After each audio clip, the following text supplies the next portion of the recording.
നമസ്കാരം, എല്ലാവർക്കും സിമിസ് ക്യൂസീനിലേക്ക് സ്വാഗതം. ഇന്ന് നമ്മൾ ചെയ്യാൻ പോകുന്നത് എഗ് ബിരിയാണിയാണ്. നമുക്ക് വളരെ ചുരുങ്ങിയ സമയം കൊണ്ട് തയ്യാറാക്കാൻ പറ്റിയതാണ് നമ്മുടെ ഈ മുട്ട ബിരിയാണി. എന്നാൽ രുചിയിലോ ഒട്ടും പുറകിലല്ല. നമ്മുടെ ചിക്കൻ ബിരിയാണിയേക്കാളൊക്കെ നല്ല ടേസ്റ്റാണ് ഈ മുട്ട ബിരിയാണിക്ക്. നമുക്ക് പെട്ടെന്ന് ഗസ്റ്റൊക്കെ വന്നാൽ വളരെ വേഗത്തിൽ തയ്യാറാക്കി എടുക്കാൻ പറ്റും. വീടുകളിലെല്ലാം തന്നെ എപ്പോഴും കാണുന്നൊരു സാധനമാണ് മുട്ടയെന്ന് പറയുന്നത്. അപ്പോൾ മുട്ട വെച്ചിട്ട് ഒരല്പം സാധാരണ നമ്മുടെ പച്ചരി ഉണ്ടെങ്കിലും അതിൽ ചെയ്യാം നമുക്ക്. അപ്പോൾ വളരെ ഈസി ആയിട്ട് നമുക്ക് തയ്യാറാക്കി എടുക്കാൻ പറ്റുന്നതാണ് നമ്മളുടെ ഈ മുട്ട ബിരിയാണി. അപ്പോൾ നമ്മുടെ എഗ് ബിരിയാണിക്ക് വേണ്ട ഇൻഗ്രീഡിയൻസ് ഞാനിപ്പോൾ ഇവിടെ ഒരു 9 മുട്ട ഉപ്പിട്ട് പുഴുങ്ങി തോട് കളഞ്ഞ് വെച്ചിരിക്കുകയാണ്. നമ്മൾ മുട്ടയിൽ നമ്മൾ നാരങ്ങയുടെ തോടൊന്ന് ഉരസിയിട്ട് നമ്മൾ പുഴുങ്ങിക്കഴിഞ്ഞാൽ അത് പൊട്ടത്തില്ല. അപ്പോൾ മുട്ടയൊക്കെ നമ്മൾ റെഡിയാക്കി വെച്ചിട്ടുണ്ട്. അപ്പോൾ നമുക്ക് എഗ് ബിരിയാണിക്ക് വേണ്ട മസാല തയ്യാറാക്കാം. അപ്പോൾ കടായി നന്നായിട്ട് ചൂടായിട്ടുണ്ട് കേട്ടോ. അപ്പോൾ നമുക്കൊരു 2 ടേബിൾ സ്പൂൺ എണ്ണ ഒഴിക്കാം. അപ്പോൾ നമുക്കിതിലേക്ക് ഒരു 1/2 ടേബിൾ സ്പൂൺ നെയ്യ് കൂടെ ചേർക്കാം. അപ്പോൾ നല്ല ടേസ്റ്റാണ്. നമ്മുടെ ഈ എഗ് ബിരിയാണി തയ്യാറാക്കുമ്പോൾ വെളിച്ചെണ്ണയിലും നെയ്യിലോ തയ്യാറാക്കുന്നതാണ് നല്ലത്. അപ്പോഴാണ് നല്ല ടേസ്റ്റ് വരുന്നത്. അപ്പോൾ എണ്ണയും നെയ്യും കൂടെ നന്നായിട്ട് മിക്സ് ആയിട്ടുണ്ട്. അപ്പോൾ ഞാനൊരു 3 മീഡിയം സവാള അരിഞ്ഞത് ഇതിലേക്ക് ഇടുകയാണ്. ഇപ്പോൾ നമുക്കിതിലേക്കൊരു അല്പം ഉപ്പ് ചേർക്കാം. ഉപ്പ് ചേർത്ത് കഴിഞ്ഞാൽ ഈ സവാള പെട്ടെന്ന് വാടി കിട്ടും. അപ്പോൾ ഞാൻ 1/2 ടീസ്പൂൺ ഉപ്പിടുകയാണ്. അപ്പോൾ ഇപ്പോൾ സവാളയ്ക്കൊരു ഇളം റോസ് കളർ വന്നിട്ടുണ്ട്. അപ്പോൾ നമുക്കിതിലേക്ക് ജിഞ്ചർ ഗാർലിക് പേസ്റ്റ് ചേർക്കാം. ഞാനിപ്പോൾ 1.5 ടീസ്പൂൺ ജിഞ്ചർ ഗാർലിക് പേസ്റ്റ് ചേർക്കുകയാണ്. അപ്പോൾ ഇതും കൂടെ ചേർത്ത് നമുക്ക് നന്നായിട്ടൊന്ന് വഴറ്റിയെടുക്കാം. അപ്പോൾ നമ്മൾ ചേർത്ത ജിഞ്ചർ ഗാർലിക് പേസ്റ്റും സവാളയും എല്ലാം കൂടെ നല്ലൊരു ഇളം ബ്രൗൺ കളർ വന്നിട്ടുണ്ട്. അപ്പോൾ നമ്മൾ ഈ ബിരിയാണി തയ്യാറാക്കുന്ന സമയത്ത് ഈ സവാളയും അതുപോലെ ജിഞ്ചർ ഗാർലിക് പേസ്റ്റൊക്കെ നന്നായിട്ട് അതൊരു മൂപ്പിച്ചെടുക്കണം. അതായത് ഒരു ബ്രൗൺ കളർ വരുന്നവരെ നമ്മളൊന്ന് മൂപ്പിച്ചെടുക്കുക. അപ്പോൾ നല്ല ടേസ്റ്റാണ് നമ്മുടെ ബിരിയാണിക്ക്. ഒരു പ്രത്യേക ടേസ്റ്റാണ്. സവാള ഏത് കറിയിലാണെങ്കിലും നമ്മൾ ചേർക്കുമ്പോൾ നന്നായിട്ട് നമ്മൾ മൂപ്പിച്ചെടുത്ത് കഴിഞ്ഞാൽ ആ കറിക്ക് പ്രത്യേക ടേസ്റ്റാണ്. അപ്പോൾ നന്നായിട്ടിപ്പോൾ ജിഞ്ചർ ഗാർലിക് പേസ്റ്റും സവാളയും കൂടെ ചേർന്ന് നല്ലൊരു ബ്രൗൺ കളർ വന്നിട്ടുണ്ട്. അപ്പോൾ നമുക്ക് ഇതിലേക്കൊരു 3 തക്കാളി ചേർക്കാം. ഒരു 3 മീഡിയം തക്കാളി ചേർക്കാം. തക്കാളി ഇതുപോലെയാണ് അരിഞ്ഞെടുത്തിരിക്കുന്നത്. അപ്പോൾ ഇങ്ങനെ അരിഞ്ഞെടുക്കുമ്പോൾ നമുക്ക് പെട്ടെന്ന് വഴറ്റിയെടുക്കാൻ പറ്റും. തക്കാളി അധികം കണ്ട് നമ്മളിങ്ങനെ ഒരുപാടിട്ട് വഴറ്റേണ്ട കാര്യമില്ല. പെട്ടെന്ന് തന്നെ നമുക്ക് തക്കാളി നല്ല പേസ്റ്റ് പോലെ ആയി കിട്ടും.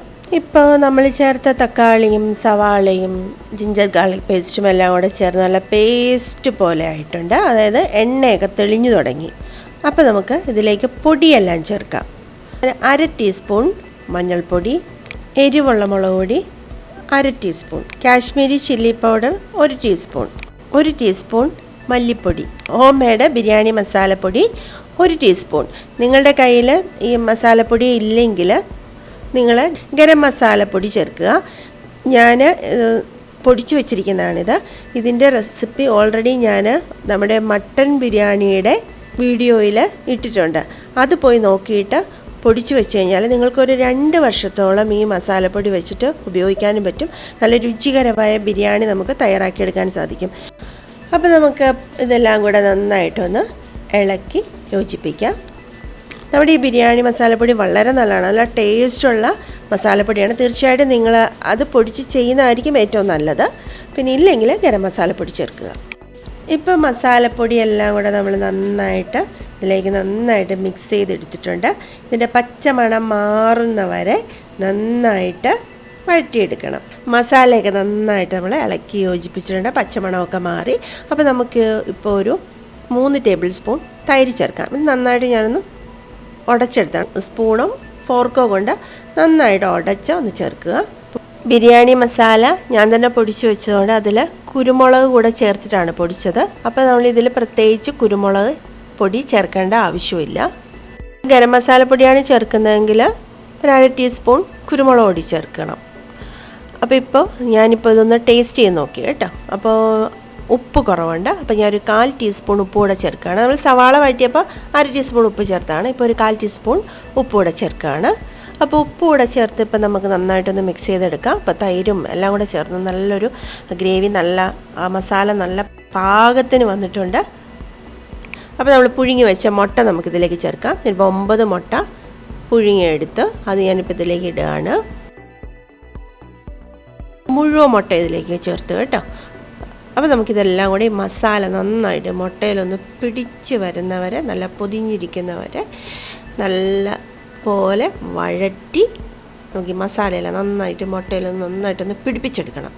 അപ്പോഴാണ് ടേസ്റ്റ് വരുന്നത്. അപ്പോൾ ഞാൻ ഈ മുട്ടയൊന്ന് വരഞ്ഞു കൊടുത്തിട്ടുണ്ട് കേട്ടോ. അപ്പോൾ ആ മസാലയൊക്കെ മുട്ടയുടെ അകത്തേക്ക് കയറും. മസാലയെല്ലാം നന്നായിട്ട് മുട്ടയിലേക്ക് പിടിച്ചിട്ടുണ്ട്. ഒരു പിടി മല്ലിയിലയും ഒരു പിടി പുതിനയിലയും ഇത് നന്നായി ചെറുതായിട്ട് അരിഞ്ഞെടുത്തിട്ടുണ്ട്. അപ്പം അത് നമുക്കിപ്പോൾ ഇതിലേക്ക് ചേർക്കാം.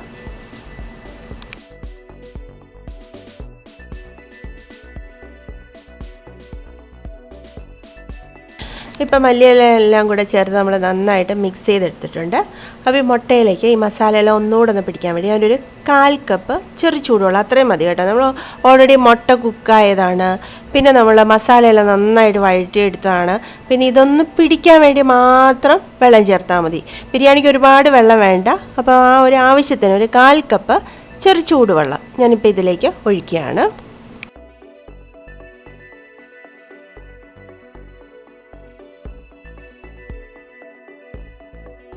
ഇപ്പോൾ വെള്ളം കൂടെ ചേർത്ത് നമ്മൾ നന്നായിട്ടൊന്ന് മിക്സ് ചെയ്തെടുത്തിട്ടുണ്ട്. അപ്പോൾ ഞാനൊരു 3 പച്ചമുളക്, നല്ല എരിവുള്ള പച്ചമുളകാണ്, 3 പച്ചമുളക് കൂടെ ചേർക്കുകയാണ്. അപ്പോൾ ഈ പച്ചമുളക് കൂടെ ഇട്ടിട്ട് നമുക്കിതൊന്ന് മൂടി വയ്ക്കാം. അപ്പോൾ ഈ അരപ്പെല്ലാം ഇതിൽ നന്നായിട്ട് പിടിക്കും, മുട്ടയിൽ നന്നായിട്ട് പിടിക്കും. ഈ പച്ചമുളക് ഒന്ന് വാടിയാൽ മതി കേട്ടോ, അതാണ് ഈ ബിരിയാണിയുടെ ടേസ്റ്റ്. അപ്പോൾ ഈ പച്ചമുളക് കൂടെ എന്നിട്ടിട്ട് നമുക്ക് നന്നായിട്ടൊന്ന് ഇളക്കി യോജിപ്പിക്കാം. അപ്പോൾ ആ ഒരു 1/4 കപ്പ് വെള്ളം നമ്മൾ ഒഴിച്ചു. ഒരുപാട് ഗ്രേവിയൊന്നുമില്ല, ചെറുതായിട്ടൊന്നും ഒരു നനവ് മാത്രമേ വരുന്നുള്ളൂ. അതായത് മുട്ടയിൽ ഈ മസാല ഒന്ന് പിടിക്കണം, അതിന് വേണ്ടി മാത്രമേ ഉള്ളൂ. അപ്പോൾ നമുക്കിതൊരു 5 മിനിറ്റ് ഒന്ന് മൂടി വയ്ക്കാം. അപ്പോൾ നമുക്കിതൊന്ന് തുറന്ന് നോക്കാം. ഇപ്പോൾ മുട്ട നന്നായിട്ടൊന്ന് ഫ്രൈ ആയിട്ട് വന്നിട്ടുണ്ട്. ഈ മസാലയൊക്കെ പിടിച്ച് നന്നായിട്ട് പൊതിഞ്ഞിരിക്കുകയാണിപ്പോൾ. ഇപ്പോൾ നമ്മുടെ മുട്ടയിലെ മസാലയെല്ലാം പിടിച്ച് മുട്ട ഒന്ന് ചെറുതായിട്ടൊന്ന് ഫ്രൈ പോലെയാകും കേട്ടോ. ഈ ചെറിയൊരു രീതിയിൽ ഫ്രൈ ആയി കിട്ടും. അപ്പോൾ അത് നല്ല ടേസ്റ്റാണ്. നമ്മൾ ഈ മൂടി വയ്ക്കുന്നതുകൊണ്ട് മുട്ട ഒന്നുകൂടെ സോഫ്റ്റ് ആകും. ഒരു 1/4 കപ്പ് വെള്ളവും കൂടെ ചേർന്നിട്ടാണ് മൂടി വയ്ക്കുന്നത്. അപ്പോൾ ഈ മസാല എല്ലാം പൊതിഞ്ഞിരുന്ന് അത് നല്ല സോഫ്റ്റായിട്ട് വരും മുട്ട. അപ്പോൾ നല്ല കറക്റ്റ് പരുവത്തിൽ ഇപ്പോൾ വന്നിട്ടുണ്ട്. അപ്പോൾ നമുക്ക് ഇതവിടെ ഇരിക്കട്ടെ. പിന്നെ നമുക്ക് ബിരിയാണിക്ക് വേണ്ട ചോറ് തയ്യാറാക്കാം. ഇപ്പം ഞാൻ ഈ പാത്രത്തിൽ കുറച്ച് വെള്ളം ഒഴിച്ചിട്ടുണ്ട്. ഏകദേശം ഈ ചരുവത്തിൻ്റെ അരഭാഗത്തോളം വെള്ളമുണ്ട്. അപ്പോൾ ഇതിലേക്ക് ഞാൻ കുറച്ച് മസാലയൊക്കെ നമുക്ക് ചേർക്കണം. ഇപ്പോൾ ഒരു 5 ഏലക്ക ഇടുകയാണ്, ഒരു 3 ഗ്രാമ്പു, ഇതുപോലൊരു കഷ്ണം പട്ട, ഇത് ഞാൻ കറുവാപ്പട്ട, ഇത് ഞാൻ ഒന്ന് ഒടിച്ച് ഇതിലേക്ക് ഇടുകയാണ്. പിന്നെ ഒരു 1/4 ടീസ്പൂൺ കുരുമുളക്. അപ്പോൾ ഞാൻ 1/2 ടീസ്പൂൺ ഉപ്പിടുകയാണ്. വെള്ളം നന്നായിട്ട് തിളയ്ക്കുന്നുണ്ട്. ഇതിപ്പോൾ ഞാൻ എടുത്തിരിക്കുന്ന ബസ്മതി റൈസാണ്, 2.5 കപ്പ്, അതായത് 500 ഗ്രാം. ഇത് നന്നായിട്ട് കഴുകി ഒരു അരമണിക്കൂർ നമ്മുടെ സാധാരണ വെള്ളം ഒഴിച്ച് കുതിരാനിട്ടതാണ്. എന്നിട്ട് അത് നന്നായിട്ട് തോർത്തി എടുത്തിരിക്കുകയാണ്. ഇപ്പം നമുക്ക് ഈ അരി ഇപ്പം നന്നായിട്ട് തിളയ്ക്കുന്ന ഈ വെള്ളത്തിലേക്ക് ഇടാം. അപ്പം ഞാൻ ഇതിലേക്ക് ഒരു 1/2 ടേബിൾ സ്പൂൺ വെളിച്ചെണ്ണ ഒഴിക്കുകയാണ്. 1 ടേബിൾ സ്പൂൺ നാരങ്ങാനീരൂടെ ഒഴിക്കുകയാണ്. ഇപ്പോൾ 1/4 വേവായിട്ടുണ്ട് അരി. അപ്പോൾ ഈ ഒരു സമയത്ത് നമുക്കിത് ഊറ്റിയെടുക്കേണ്ട. നമ്മൾ ദം ചെയ്താണ് നമ്മൾ ബിരിയാണി എടുക്കുന്നത്. അപ്പോൾ 1/4 വേവ് മതി. അപ്പോൾ നമുക്ക് വെള്ളം ഊറ്റി എടുക്കാം. നമ്മൾ ഈ എണ്ണ ഒഴിക്കുന്നത് അരി ഒന്നേലൊന്ന് തൊടാതെ ഒട്ടിപ്പിടിക്കാതെ നമുക്ക് കിട്ടാൻ വേണ്ടിയിട്ടാണ്. ഈ നാരങ്ങാനീര് നമ്മൾ ചേർക്കുന്നത് നല്ല നമ്മുടെ ഈ ബസ്മതി റൈസിനൊക്കെ നല്ല കളറ് കിട്ടും, നല്ല വെള്ള കളറ് കിട്ടും, അതിന് വേണ്ടിയിട്ടാണ്. അരി വേകുന്ന സമയത്ത് ശ്രദ്ധിച്ചോണം, അതൊട്ടും വെന്തുടഞ്ഞ് പോവരുത്. ഇപ്പം നമുക്കിനി ബിരിയാണി തയ്യാറാക്കാം. അപ്പം ഞാനിപ്പോൾ ഒരു പാത്രം വെച്ചു. അടിയിൽ കട്ടിയുള്ള പാത്രം എടുക്കാൻ ശ്രദ്ധിക്കുക. അപ്പോൾ ഞാനിതിലേക്കൊരു 1/2 ടേബിൾ സ്പൂൺ നെയ്യ് ഒഴിക്കുകയാണ്. അപ്പം 1/4 വേവിൽ നമ്മൾ വേവിച്ച് ഊറ്റിയെടുത്ത അരി നമുക്ക് ഈ പാത്രത്തിലേക്ക് ഒന്ന് വിതറി കൊടുക്കാം.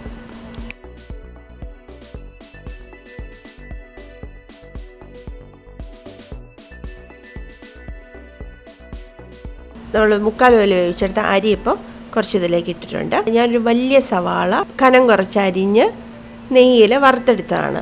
അപ്പോൾ അത് നമുക്കിതിലേക്ക് കുറച്ച് വിതറാം. അതുപോലെ തന്നെ കാഷ്നട്ടും റൈസിൻസും കൂടെ കുറച്ചിടുകയാണ്. ഇതുപോലെ തന്നെ നെയ്യിൽ വറുത്തെടുത്താണ്. മല്ലിയിലയും പുതിനയിലയും അരിഞ്ഞതും കൂടെ അല്പം ഇടുകയാണ്. നേരത്തെ തയ്യാറാക്കി വെച്ച എഗ് മസാല നമുക്കിപ്പോൾ ഇതിലേക്ക് ഇടാം.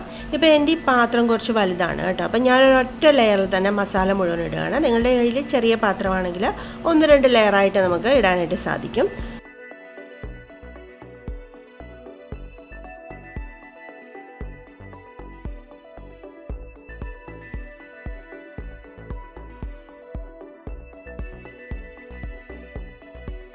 നമ്മൾ തയ്യാറാക്കിയ എഗ് മസാല മുഴുവൻ ഇപ്പം ഞാനിതിലേക്ക് ഇട്ടിട്ടുണ്ട്. അപ്പോൾ നമ്മൾ ബാക്കി വേവിച്ചെടുത്ത അരി കൂടെ ഞാനിപ്പോൾ ഇതിലേക്ക് ഇടുകയാണ്. എനിക്കിപ്പോൾ 2 ലെയറേ വന്നുള്ളൂ. റൈസ് 2 ലെയറായിട്ട് ഇടാൻ പറ്റുള്ളൂ, കാര്യം പാത്രം കുറച്ച് വലുതാണ്. അപ്പോൾ ഇനി ഇതിൻ്റെ മുകളിലേക്ക് നമുക്ക് കുറച്ച് വറുത്തെടുത്ത സവാളയും അണ്ടിപ്പരിപ്പും കിസ്മിസും എല്ലാം ഇടാം. ഒപ്പം കുറച്ച് പുതിനയിലയും കൂടെ ഇടാം. അപ്പം നമ്മൾ വേവിച്ചെടുത്ത ബാക്കി മുഴുവൻ റൈസും കൂടെ ഞാനിപ്പോൾ ഇതിലേക്ക് ഇട്ടു. അപ്പോൾ ഞാൻ അതിൻ്റെ മുകളിലേക്ക് ഒരല്പം പുതിനയിലയും മല്ലിയിലയും അരിഞ്ഞത് കൂടെ വിതറി കൊടുക്കുകയാണ്. ഒപ്പം സവാള വറുത്തെടുത്തതും സവാള നെയ്യിൽ വറുത്തെടുത്തതും കാഷ്നട്ട് നെയ്യിൽ വറുത്തെടുത്തതും കിസ്മിസ് നെയ്യിൽ വറുത്തെടുത്തതും കൂടെ ഒന്ന് വിതറി കൊടുക്കുകയാണ്. ഇപ്പം നമ്മൾ ആദ്യം അടിയിൽ മാത്രമേ നെയ്യ് ഇട്ടുള്ളൂ, പിന്നെ ഇടയ്ക്കൊന്നും നമ്മൾ ഫില്ല് ചെയ്തപ്പോഴൊന്നും നെയ്യ് ചേർത്തില്ല. ഇപ്പം ഞാൻ 1 ടേബിൾ സ്പൂൺ നെയ്യ് കൂടെ ചേർക്കുകയാണ്. ഇതിൻ്റെ മുകളിലേക്കൊന്ന് ഇടുകയാണ്.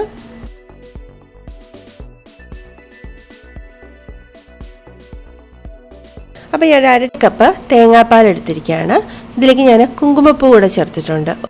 3 നുള്ള കുങ്കുമപ്പൂ കൂടെ ചേർത്തിട്ടുണ്ട്. കുങ്കുമപ്പൂ ചേർക്കണം നിർബന്ധമൊന്നുമില്ല കേട്ടോ, ചേർത്ത് കഴിഞ്ഞാൽ നല്ലൊരു കളർ കിട്ടും നമുക്ക്. അപ്പോൾ 1/2 കപ്പ് തേങ്ങാപ്പാൽ എടുക്കണം. കാര്യം വെച്ചാൽ നമ്മൾ സാധാരണ ചെയ്യുന്ന ദമെന്ന് പറഞ്ഞാൽ നമ്മൾ ആ ഒരു ദോശക്കല്ലോ അല്ലെങ്കിൽ എന്തെങ്കിലും ഒരു പാനോ വെച്ചിട്ട് അതിൻ്റെ മേളിലാണ് നമ്മൾ അരിയും എല്ലാം കൂടെ സെറ്റ് ചെയ്തിരിക്കുന്ന പാത്രം വെക്കുന്നത്. ഇതങ്ങനെയല്ല, നമ്മൾ നേരെ ലോ ഫ്ലെയിമിലേക്ക് വെച്ചിട്ട് നമ്മൾ ദം ചെയ്തെടുക്കുകയാണ് ചെയ്യുന്നത്. അപ്പോൾ അതുകൊണ്ട് ഈ 1/2 കപ്പ് തേങ്ങാപ്പാൽ ഒഴിക്കണം. അപ്പോൾ അടിയിലൊന്നും കരിഞ്ഞു പിടിക്കാതെ നമ്മുടെ ഈ അരി ബാക്കിയുള്ളതും കൂടെ വെന്ത് ഈ മസാലയെല്ലാം നന്നായിട്ട് പിടിച്ച് നല്ല ഭംഗിയായിട്ട് നമുക്ക് കിട്ടും. തേങ്ങാപ്പാലും കുങ്കുമപ്പൂവും കൂടെ മിക്സ് ചെയ്തത് മുഴുവൻ ഞാൻ ഇതിലേക്ക് ഒഴിക്കുകയാണ്. നല്ല ടൈറ്റായിട്ടുള്ളൊരു അടപ്പ് വെച്ച് വേണം അടയ്ക്കാനായിട്ട്. അങ്ങനെ അല്ലാന്നുണ്ടെങ്കിൽ നിങ്ങളൊരു ചെറിയൊരു വെയിറ്റുള്ള എന്തെങ്കിലും ഒരു സാധനത്തിൻ്റെ മുകളിലേക്ക് വെച്ച് കൊടുക്കുക. അപ്പോൾ നന്നായിട്ട് അടഞ്ഞിരുന്നോളും. നമ്മൾ ഇത് ദമ്മിൽ വെക്കുകയാണ്. ശരിക്കും ലോ ഫ്ലെയിമിൽ വെച്ചിട്ട് 25 മിനിറ്റ്, അപ്പോഴാണ് നല്ല കറക്റ്റ് പരുവത്തിന് നമുക്ക് ദം ചെയ്തെടുക്കാനായിട്ട് സാധിക്കുന്നത് നമ്മുടെ ബിരിയാണി. അപ്പോൾ ഇതവിടെ ഇരിക്കട്ടെ. ആ സമയത്ത് നമുക്കിതിലൂടെ കഴിക്കാനൊരു സ്പെഷ്യൽ റൈത്ത തയ്യാറാക്കാം. വളരെ ടേസ്റ്റി ആയിട്ടുള്ള റൈത്തയാണ്. അപ്പോൾ റൈത്ത തയ്യാറാക്കാൻ വേണ്ടി ഞാനിവിടെ എടുത്തിരിക്കുന്നത് ഒരു പകുതി മാതള നാരങ്ങ, അതിൻ്റെ അല്ലി ഇതുപോലെ അടർത്തി എടുത്തിട്ടുണ്ട്. 1 കൊല പച്ചമുന്തിരിങ്ങ. ഇത് കുരുവില്ലാത്ത മുന്തിരിങ്ങയാണ് കേട്ടോ. അപ്പോൾ കുരുവുള്ള മുന്തിരിങ്ങയാണ് പച്ചമുന്തിരിങ്ങ വാങ്ങിക്കുന്നതെങ്കിൽ കുരു കളയണം. അത് അരിഞ്ഞെടുത്തിട്ടുണ്ട്. 1 മീഡിയം തക്കാളിയുടെ പകുതി, പിന്നെ ഒരു 3 പച്ചമുളക്, നല്ല എരിവുള്ള പച്ചമുളകാണ്. അപ്പോൾ ഇത്രയും ഞാൻ അരിഞ്ഞെടുത്തിട്ടുണ്ട്. ഇതിലേക്ക് ഞാൻ 1 കപ്പ് തൈര് ചേർക്കുകയാണ്. അപ്പോൾ തൈര് ഞാൻ സ്പൂണോ ഫോർക്കോ കൊണ്ട് നന്നായിട്ട് അടിച്ചെടുത്തിട്ട് വേണം ചേർക്കാനായിട്ട്. ഇതിലേക്ക് ഞാനൊരു 1/2 ടീസ്പൂൺ ഉപ്പ് കൂടെ ചേർക്കുകയാണ്. ഇത് നമുക്ക് നന്നായിട്ടൊന്ന് മിക്സ് ചെയ്തെടുക്കാം. ഇത്രയേ ഉള്ളൂ നമ്മുടെ ഈ റൈത്ത. വളരെ ഈസി ആയിട്ട് തയ്യാറാക്കാൻ പറ്റുന്ന റൈത്തയാണ്.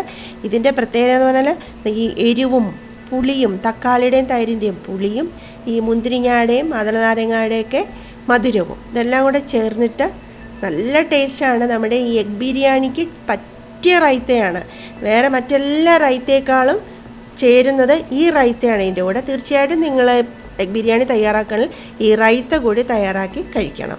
അപ്പോൾ ഇതിലേക്ക് ഞാൻ 1 തണ്ട് കറിവേപ്പില ചെറുതായിട്ട് അരിഞ്ഞുകൂടെ ചേർക്കുകയാണ്. അപ്പോൾ നമ്മുടെ രുചികരമായ നമ്മുടെ പുളിയും മധുരവും ഉപ്പും എരിവും എല്ലാം കൂടെ ചേർന്ന് നമ്മുടെ റൈത്ത റെഡി ആയിട്ടുണ്ട്. നമ്മുടെ ബിരിയാണി നമ്മൾ ദം ചെയ്യാൻ വെച്ചിരിക്കുകയാണ് 25 മിനിറ്റ്. അപ്പോൾ 25 മിനിറ്റായി. അപ്പോൾ നമുക്കതൊന്ന് തുറന്ന് നോക്കാം. നല്ല കറക്റ്റ് പരുവത്തിനിരിക്കുന്നു. അപ്പോൾ ഇത് കണ്ടോ, ഒന്നിലൊന്ന് തൊടാതെയാണ് ചോറ് ഇരിക്കുന്നത്. ഇതുപോലെയാണ് നമ്മൾ തയ്യാറാക്കി എടുക്കേണ്ടത്. ആ തേങ്ങാപ്പാലൊക്കെ ചേർത്തുകൊണ്ട് 1/2 കപ്പ് തേങ്ങാപ്പാൽ തന്നെ ചേർക്കണം. അപ്പോൾ ഒട്ടും അടിയിലൊന്നും പിടിക്കാതെ നല്ല പരുവത്തിന് റൈസൊക്കെ നല്ല കുക്കായി ഈ മസാലയും എല്ലാം നല്ല ഒരു എന്താ പറയുക നല്ല സോഫ്റ്റായിട്ട് നല്ല രസമായിട്ട് വന്നിരിക്കുകയാണ്. ഇത് കണ്ടോ, ഇപ്പോൾ നമ്മൾ തേങ്ങാപ്പാലൊക്കെ ചേർത്തുകൊണ്ട് ഇത്രയും നമ്മൾ 25 മിനിറ്റാണ് വെച്ചത്. അത് നമ്മൾ നേരെ ഫ്ലെയിം കൊടുത്ത് ചെയ്യുകയാണ്, അല്ല നമ്മൾ ഇടയ്ക്ക് ലിഡോ ഒന്നും വെച്ചിട്ടില്ല. അപ്പോൾ അങ്ങനെ ചെയ്തെടുത്തിട്ടുണ്ട്. ഒട്ടും അടിയിലൊന്നും പിടിച്ചിട്ടില്ല, ഒട്ടും കരിഞ്ഞു പിടിച്ചിട്ടില്ല. ചോറൊക്കെ നല്ല ഒന്നേലും തൊടാതിരിക്കുന്നു. അപ്പോൾ നമുക്കൊരു സെർവിങ് ഡിഷിലേക്ക് മാറ്റാം.